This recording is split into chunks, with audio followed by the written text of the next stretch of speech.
Olá, ancestrais, tudo bom com vocês? Seja bem-vindo ao canal Ancestral, eu sou Rodrigo Tafim e hoje vamos dar continuidade à nossa série. Hoje falando sobre a deusa conhecida como Auset, ou mais provavelmente conhecida como Isis. Auset, deusa de um grande poder mágico, mãe simbólica dos faraós, a deusa mais poderosa e popular da história egípcia. Ela foi associada praticamente com todos os aspectos da vida humana e com o tempo foi elevada à posição da divindade suprema, mãe dos deuses, que cuidava dos seus semelhantes como ela cuidava dos seres humanos. Ela é a segunda filha dos 5 primeiros deuses, né, que ela compunha ali. Ela era Osíris, Ísis, Sete, Néftis e Horus, o velho, né, ou Horus, o antigo.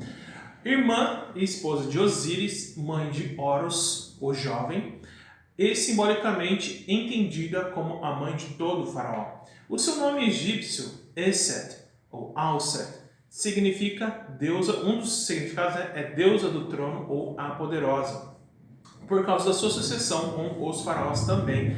E ela também era conhecida como Ueret Kakao, que significa a grande maga ou a grande em magia, por causa dos seus poderes incríveis. E ela cuidou de pessoas em vida e apareceu a elas após a morte para ajudá-las a conduzi-las em segurança para o paraíso egípcio. Após a conquista do Egito por Alexandre o Grande, por volta do ano 331 antes da Era Comum, a sua adoração viajou para a Grécia e depois para Roma. E durante a época do Império Romano, ela era adorada em todos os cantos de seu reino e da Grã-Bretanha também, passando pela Europa e até a Anatólia. E o culto a Ísis foi o oponente mais forte da nova religião que surgiu, né, no primeiro há 2000 anos atrás, o cristianismo entre os séculos 4 e 6 depois de Cristo. E a iconografia, assim como os princípios de crença do culto a Ísis foram incorporados à nova fé, e a imagem, né, da Virgem Maria segurando seu filho Jesus vem diretamente de Ísis embalando seu filho Horus e a figura do próprio Deus que morre e ressuscita na versão de Osíris. Bom, se vocês gostaram, acompanha comigo.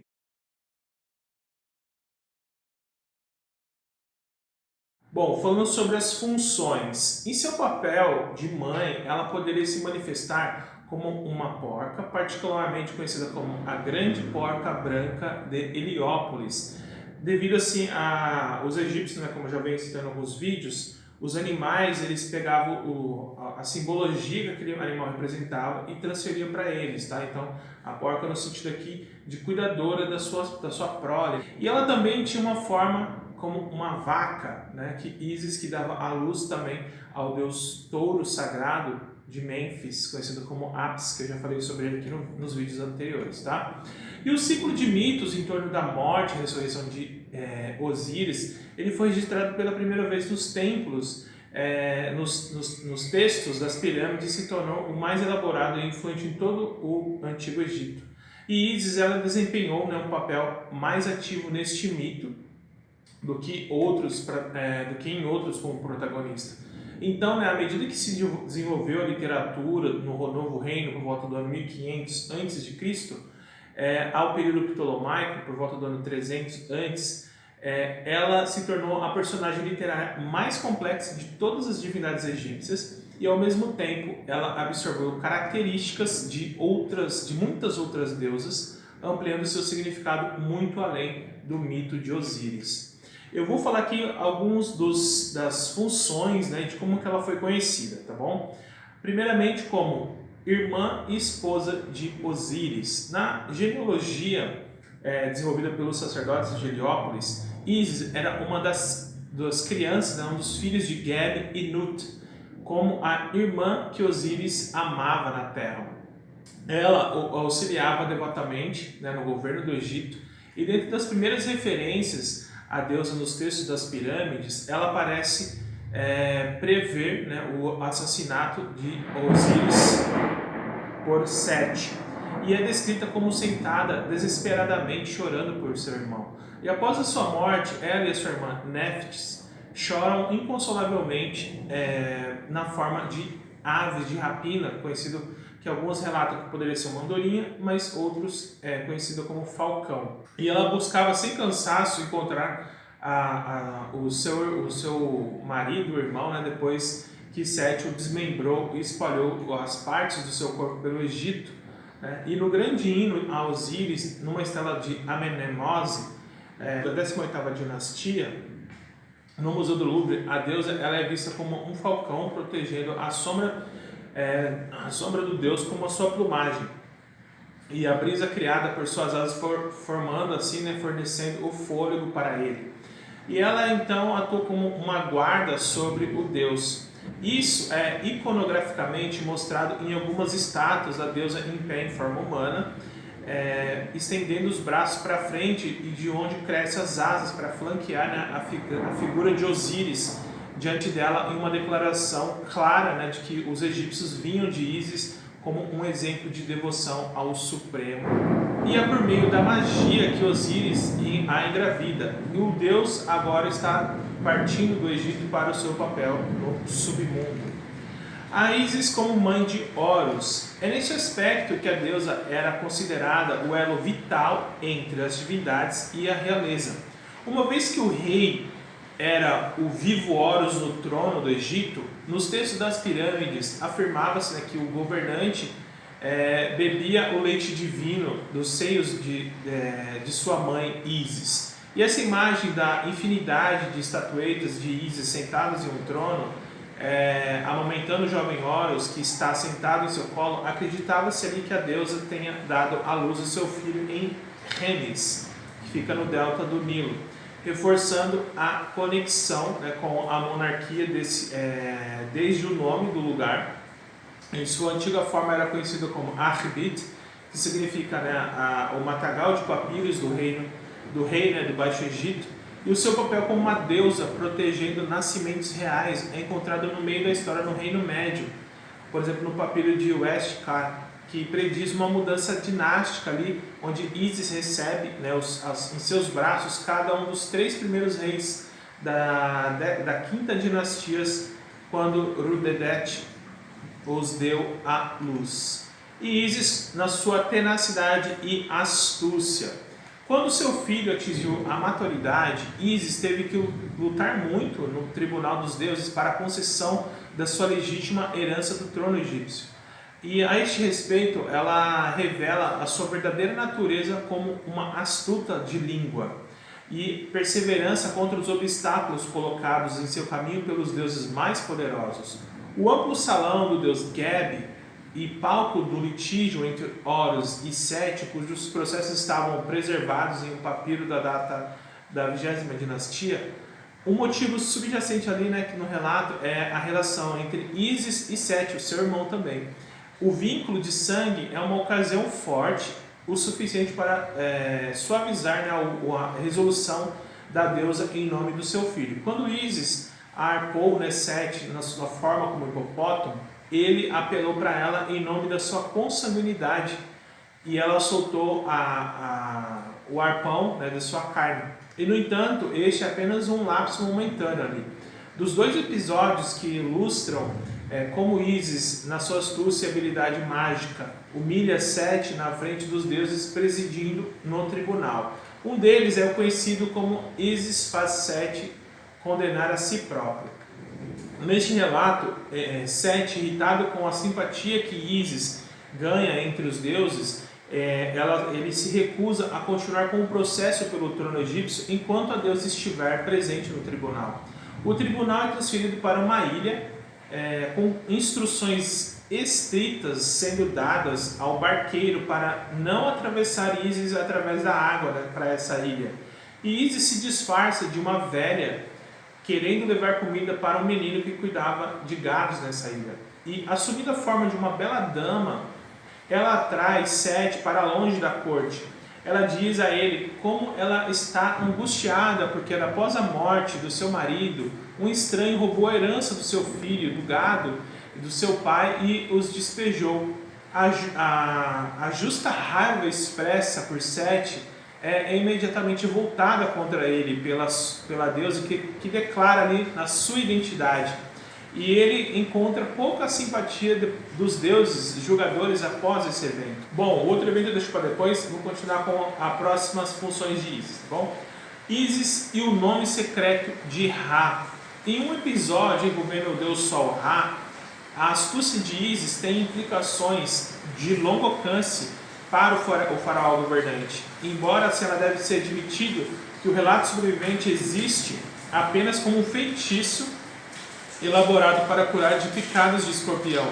O resumo da história é o seguinte: Ísis, conhecida como a mais inteligente do que 1 milhão de deuses, faz um esquema para descobrir o nome secreto de Ra. E esse conhecimento do qual é conferido um poder ilimitado. Obtendo um pouco da saliva de Ra que escorria ali da sua boca, ela mistura com a terra e molda na forma de uma cobra. E Ra, ele passa pela cobra e é mordido. E ele cai numa agonia trêmula e febril com o veneno da cobra. E Ísis se oferece para ajudar, para usar a sua magia para aliviar a dor do deus Sol em troca do seu nome secreto. E Ra tenta confundir a deusa recitando uma série de nomes, mas Ísis permanece obstinada ali, recusando-se a curar o deus Sol Ra até que o nome verdadeiro fosse revelado. Ela vira, fazendo com que o veneno da cobra ficasse mais forte, queimasse mais ainda, rigorosamente ali. E o deus Sol então divulga o segredo para Ísis e ela se torna assim a senhora dos deuses que conhecem Ra pelo seu próprio nome. O elemento mais importante da história é a permissão de Ra para Ísis passar o seu conhecimento do seu nome misterioso para o seu filho Horus. Consequentemente, o faraó, por meio da determinação implacável da deusa como Horus, tem um poder que nenhum outro deus pode rivalizar. Ísis como a deusa do céu. Muitos dos papéis adquiridos por Ísis deram a ela uma posição importante no céu. As passagens dos textos das pirâmides conectam Ísis intimamente com Sopded, que era a deusa que representava a estrela Sirius, cujo seu relacionamento com o seu marido, conhecido como Sa, da constelação de Órion, e o seu filho, conhecido como Sopdu, é um paralelo na relação de Ísis com Osíris e Horus. E a ascensão helíaca de Sirius, pouco antes do início da enchente do Nilo, deu a Sopded uma conexão próxima com a enchente e o resultante crescimento das plantas em volta do rio Nilo. E, em parte, por causa do seu relacionamento com Sopded, Ísis também estava ligada com as inundações ali do Nilo.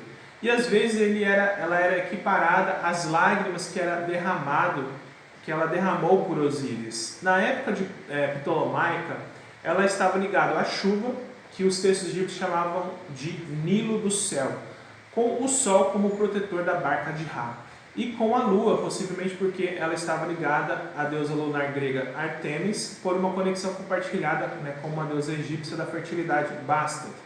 Em hinos escritos na ilha de Philae, ela é chamada de Senhora do Céu, cujo domínio sobre o céu é paralelo ao governo de Osíris sobre o Duat, o submundo, e a realeza de Horus na terra. Ísis como uma possível influência no cristianismo. Uma questão controversa sobre Ísis e seu culto influenciou o cristianismo. Alguns costumes conhecidos como isíacos, que eram grupos religiosos adoradores de Ísis já no período cristão, ali no início da era cristã, eles podem ter estado entre essas práticas religiosas pagãs que foram incorporadas às tradições cristãs quando o Império Romano foi totalmente cristianizado. Um historiador, por exemplo, argumenta que na década de 1930, o festival Carnaval medieval, do qual o modelo de barco era transportado, se desenvolveu a partir do festival que os gregos davam o nome de Navigium Isides, que era a barca de Osíris durante um festival de Ísis no Antigo Egito. Muita atenção se concentra nesses traços do cristianismo que foram emprestados de cultos, de mistérios do Egito, incluindo o de Ísis. Os membros mais devotados do culto a Ísis assumiam o compromisso pessoal como uma divindade que consideravam superior às outras, como os cristãos faziam. E tanto o cristianismo como o culto a Ísis tinham um rito de iniciação. Os mistérios de Ísis e os batismos do cristianismo eram um dos temas compartilhados de cultos de mistérios. Um Deus cuja morte e ressurreição pode estar relacionado com o bem-estar individual do adorador no vida após a morte. Assemelha-se ao tema central do cristianismo também. A sugestão de que as crenças básicas do cristianismo foram tiradas de cultos de mistérios do Egito provocou um debate acaloroso ali no decorrer de 200 anos. Em resposta a essas controvérsias, os estudiosos que estudam os antigos cultos de mistério do Egito sugeriam que as semelhanças entre o cristianismo e os cultos de mistério do Egito foram produzidos por um empréstimo direto de ideias, mas o seu pano de fundo comum, a cultura greco-romana, do qual todos eles se desenvolveram. E a semelhança de Ísis e Maria, a mãe de Jesus, também foram examinados. E eles também têm sido objeto de controvérsia entre os cristãos protestantes e a Igreja Católica, porque muitos protestantes argumentam que a veneração católica a Maria é um resquício do paganismo. Esses estudiosos compararam que o título de Maria como Mãe de Deus ao epiteto de Ísis também como Mãe de Deus. E a história Rainha do Céu de Maria com a Rainha do Céu de Ísis. Um historiador do cristianismo primitivo argumenta que a devoção a Maria foi profundamente influenciada pela adoração de vários deuses, não somente por Ísis. Em contraste, tem outros historiadores que dizem que Maria absorveu traços superficiais dessas deusas, como a iconografia, mas os fundamentos do seu culto eram totalmente cristãos, tá? Então, era totalmente cristão. Mas então fica aí debate para um outro vídeo, tá bom? Bom, falando para vocês sobre genealogia. Ísis faz parte da Enéade de Heliópolis, que é o grupo dos 9 deuses do Egito. Uma família de 9 divindades descendentes do Deus Criador Atum ou Atum-Ra e seus irmãos Osíris, Sete e Néftis. São a última geração dessa Enéade, que foi nascida de Geb, o deus da terra, e Nut, a deusa do céu. O Deus Criador, o governante original do mundo, transmitiu a sua autoridade por meio de gerações masculinas da Enéade, e de modo que Osíris se tornou rei e Ísis, que é a esposa de Osíris, também sua irmã, se tornou a rainha do Egito. Bom, falando sobre os lugares de culto. Ísis, como uma deusa universal, ela era adorada em muitos templos do Egito, dos quais alguns mais conhecidos eu vou falar para vocês aqui, tá? Um deles era o Beit al-Hagar, que era conhecido no templo ptolomaios como Iseion, que este era um importante centro de culto a Ísis no delta nordeste do Egito, no braço Damieta do Nilo. E hoje, as lajes estruturas de granito do templo de Ísis com finos relevos da deusa estão totalmente em ruínas, embora seja um dos primeiros santuários da deusa mencionados nos textos das pirâmides, fornecendo aos reis, aos faraós, jarros de água com o sopro da Ísis, a Grande. E a arqueologia ainda não descobriu evidências anteriores à dinastia 30 de templos de Ísis. Tá? O templo, por exemplo, de Ísis como senhora da pirâmide, em Gizé, na dinastia 21ª, na capela de uma das 3 pirâmides satélites das rainhas, ao leste da pirâmide de Khufu, ok? E também em Deir el-Sherwit, que aqui nas margens ocidental de Tebas, ao sul de Medinat Habu, um pequeno templo quadrado foi construído sob a ocupação romana no Egito. O templo de Sete I, que é da 19ª dinastia, em Ábidos, são 3 capelas e aposentos internos para Ísis, Osíris e Horus, dos quais estão os mais requintados e as representações detalhadas da deusa já esculpidas no Egito faraônico. O templo de Augustus, em Dendera, no Egito, é um pequeno santuário construído para celebrar o nascimento de Ísis, o dia associado à queda das chuvas, a presença de Ísis em um terreno sagrado para Hathor, a deusa de quem ela emprestou a coroa de chifres de vaca. E não é surpreendente ali que uma vez que ambas estavam ligados ao conceito de realeza. O templo de Ísis na ilha de Philae é bem conhecido, que agora foi relocado na ilha vizinha de Agilquia. E este monumento, com menores exceções, assim, pertence ao período greco-romano e tinha a distinção de sobreviver a todos os outros templos egípcios como locais de culto e rituais sacerdotais. Falando de Ísis fora do Egito, tem em documentos escritos na escrita demótica do Egito, que fala sobre o ciclo da história de Petubastes, ocorre uma saga ali que está fragmentado esse papiro, né, que foi fortemente influenciado também pela literatura grega clássica, que fala de um egípcio Pedicon, um sírio e de uma rainha serva que governava uma terra de mulheres guerreiras. O clímax ali, né, é o único combate entre eles, antes do qual Serpote invoca Ísis como dona da terra das mulheres. E há uma dicotomia entre os escritores romanos e há provas arqueológicas da propagação do culto de Ísis, dessa deusa, em todo o mundo mediterrâneo e na Europa. Ísis é satirizada, por exemplo, pelo escritor romano conhecido como Juvenal, que foi por volta do ano 60 depois de Cristo, que ele zomba dos extremos exageros que os seus iniciados chegam a celebrar os rituais à deusa. No entanto, a popularidade de Ísis como um centro de culto misterioso era fenomenal.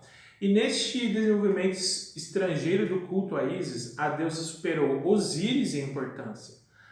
Apuleio, que nasceu por volta do ano 125 depois de Cristo, ele deixou uma descrição valiosa dos estágios de iniciação para um novo acólito, mas era discretamente silenciosa sobre o rito culminante depois disso. Os seus santuários poderiam ser encontrados em Acrópolis de Atenas, na ilha de Delos e também em Pompeia. O cristianismo teve uma luta difícil para tentar eclipsar a adoração a Ísis, o que culminou com um sincretismo ali velado no decorrer dos séculos. As imagens de Ísis feitas fora do Egito eram um estilo helenístico, né, grego, com muitas imagens dela feitas no Egito, nos templos helenísticos e romanos. Os atributos a ela variavam bastante, e ela às vezes usava um cocar de chifre, né, da vaca Ator, mas os gregos e romanos reduziam seus tamanhos e muitas vezes o interpretavam como uma lua crescente. Ela também pode usar cocares de folhas, flores, espigas de milhos ou de folhas de grãos. Outros traços comuns incluíam mechas em seus cabelos com saca-rolhas ou mantos elaborados amarrados com um grande nó sobre os seus seios, e o qual originou roupas egípcias comuns, que mais tarde foi tratado como um símbolo da deusa fora do Egito, que foi popularmente conhecido como o nó de Ísis, né? E em suas mãos ela podia carregar um uraeus ou um cistro, e ambos retirados da iconografias egípcias, ou uma citula, que era um recipiente usado para libações de água, ou leite, que eram usados no culto a Ísis no Egito. Ísis também foi sincretizada ali com a Ísis Fortuna, né, ou a Ísis Tique, e ela segurava um leme representando o seu controle do destino em sua mão direita e também uma cornucópia, que representava a abundância em sua mão esquerda. E Ísis Faria, que ela usava uma capa que ondulava atrás dela como uma vela, e como Ísis Lactans, que ela cuidava de Harpócrates. E às vezes ela era mostrada descansando em pé em uma esfera celestial, representando o seu controle do cosmos. As imagens diversas ali surgiriam de seus vários papéis, como diz um historiador, que Ísis pode representar qualquer coisa para qualquer pessoa e pode ser representada de qualquer maneira imaginável. Bom, falando para vocês sobre períodos de tempos atestados, né, considerando que algumas divindades egípcias apareceram no final do período pré-dinástico, antes do ano 3100 a.C., nem Ísis nem seu marido Osíris foram mencionados pelo nome antes da quinta dinastia do Egito. Uma inscrição que pode se referir a Ísis data do reinado de Niuserre, que durante esse período ela aparece com destaque nos textos das pirâmides que começaram a ser escritos no final da dinastia, o conteúdo pode ter sido desenvolvido muito antes. E várias passagens dos textos das pirâmides ligam Ísis à região do delta do Nilo, perto de Beit el-Hagar e Sebenidos, e o seu culto pode ter sido originado por ali. Falando agora para vocês sobre iconografia. A arte egípcia antiga, Ísis era comumente retratado como uma mulher com atributos típicos de uma deusa, um vestido de linho, né, um bastão de papiro em uma mão e o sinal da Ankh em outra mão. O seu cocar original era o sinal do trono, usado para escrever o seu nome sobre sua cabeça. E ela e Néftis costumavam aparecer juntas, principalmente quando lamentavam a morte de Osíris, apoiando-se em um trono ou protegendo o sarcófago dos mortos. Nessas situações, seus braços são frequentemente jogados sobre o rosto em um gesto de luto, ou estendidos ao redor de Osíris ou do falecido como um sinal de papel protetor. Nessas circunstâncias, eles eram frequentemente descritos como águias, né, ou mulheres com asas de águias. E esta forma ela pode ser inspirada por uma semelhança entre os gritos de uma águia que tinha no Egito e os gritos das mulheres chorando. Ou por uma metáfora comparado, né, à busca dessas aves de rapina, né, pela comida ou da carniça ali, né, de alguns animais, com a busca de Ísis pelo corpo do seu marido, irmão, que foi desmembrado, né? Ísis às vezes aparecia em outras formas de animais, como uma porca representando seu caráter materno, como uma vaca, principalmente ligada ao touro Apis, ou também como um escorpião, e ela também assumia a forma de uma árvore ou de uma mulher emergindo de uma árvore, e às vezes oferecendo comida e água às almas falecidas. E essa forma fazia alusão à alimentação materna que ela fornecia. Começando no Novo Reino, no Reino Médio, graças aos vínculos estreitos entre Ísis e Hathor, Ísis assumiu atributos de Hathor também, como o chocalho, né, o cistro, o cocar de chifres de vaca envolvendo o disco solar. Às vezes os dois cocares eram combinados a formar o glifo do trono, que ficava sobre o disco solar. Na mesma época, ela começou a usar a insígnia de uma rainha humana, como uma coroa em forma de abutre em sua cabeça e o ureus real, ou a cobra, né, na sua testa. E nos tempos ptolomaicos e romanos, estátuas e estatuetas de Ísis frequentemente mostravam um estilo escultural grego, com atributos tirados da tradição egípcia e da Grécia também. E alguma dessas imagens refletia sua ligação com outras deusas de maneiras novas também. Por exemplo, Isis Termutis, que era uma combinação de Isis e Rerenut, que representava a fertilidade agrícola e era representada no estilo como uma mulher com a parte inferior de um corpo de cobra e parte de cima de mulher. E estatuetas de uma mulher usando um cocar elaborado, expondo suas genitais, também representavam Ísis Afrodite. E o símbolo principal que remete a Ísis é conhecido como Tiet, que era uma forma de um nó, né, uma forma de um círculo, que ele semelhava a princípio com o Ankh, né, mas passou a ser visto como um emblema de Ísis, pelo menos já no Novo Império, embora já existisse muito antes desse símbolo, né, muitas vezes ele era feito de jaspe vermelho e era comparado ao sangue de Ísis, e era usado como um amuleto funerário que dizia que conferia proteção a quem o utilizasse. Bom, falando agora sobre o nome. O nome da deusa é escrito em hieroglifos como um sinal que representa um trono, indicando seu papel crucial que ela desempenha na sua transmissão da realeza do Egito. Assim como o nome de Osíris, que possui um trono, o significado do seu nome sugere e pode ser traduzido como poderosa. Vou pôr para vocês então aqui o nome dela, né, em egípcio, né, antigo, poderia ser traduzido como Aset, Auset, Ausit, tá? Em copta como Isse, em grego clássico, né, Issis, em meródico era traduzido como Ossa ou Gussa, tá bom? Vou pôr para vocês aqui as formas. Bom, pessoal, espero que vocês tenham gostado. Se vocês gostaram, deixe o seu like, comente o que vocês acharam aí. E se você puder compartilhar, compartilhe o vídeo também. E se você não é inscrito no canal, se inscreva-se, ok? Muito obrigado e a gente se vê no próximo vídeo. Até lá!